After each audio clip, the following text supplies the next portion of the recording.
Bismillahirrahmanirrahim. Assalamualaikum warahmatullahi wabarakatuh. Innal hamdalillah nahmaduhu wa nasta'inuhu wa nastaghfiruhu wa na'udzu billahi min shururi anfusina wa min sayyiati a'malina. Faman yahdihillahu fala mudilla lahu wa man yudlil fala hadiya lahu.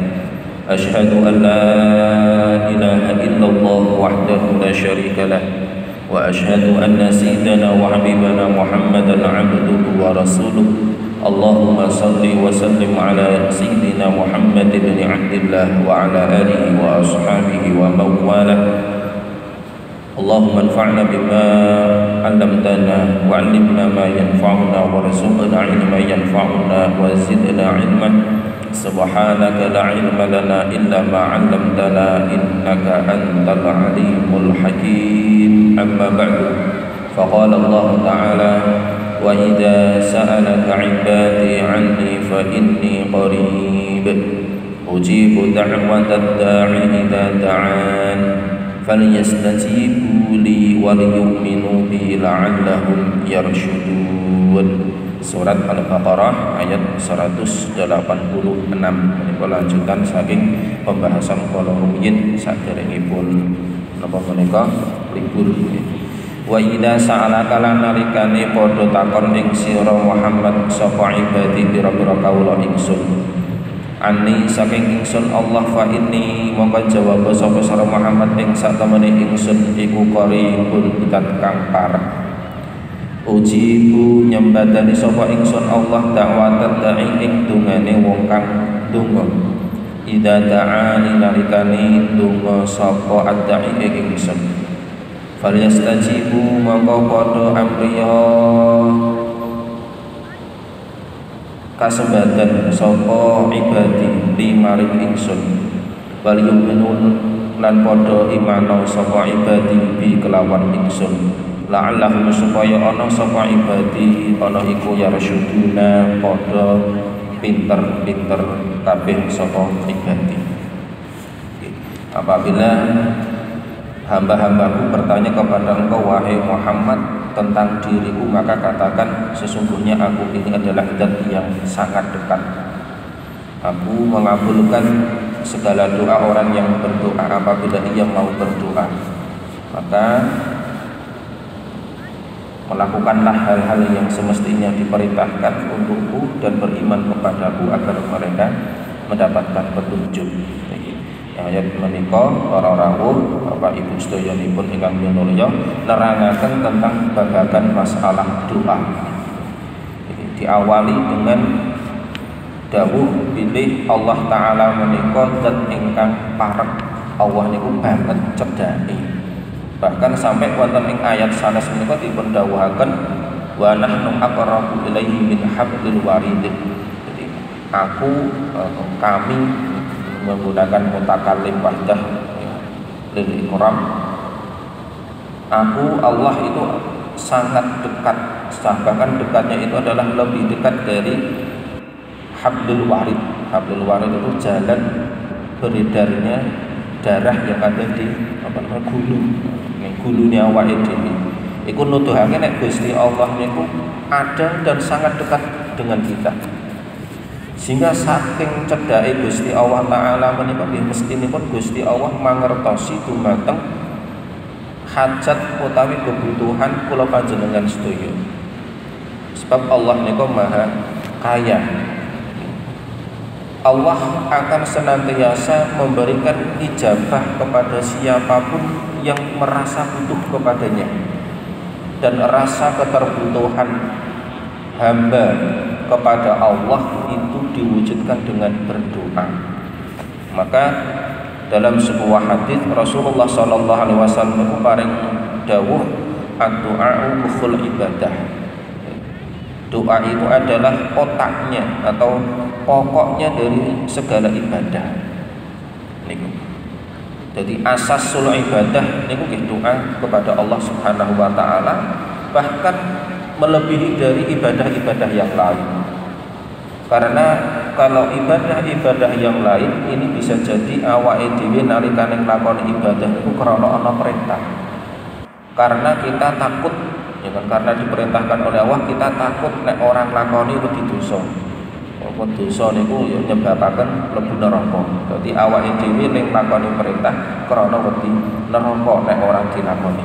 Utawa karena awake dhewe duweni pengarep-arep, duweni harapan yang besar untuk mendapatkan fadilah dari amal itu, meskipun secara hukum ya tidak mengapa kalau kita beramal karena mendapatkan fadilah. Tapi ada dorongan atau ada rasa ketakutan kita apabila kita tidak melakukan ibadah atau kita meninggalkan suatu larangan.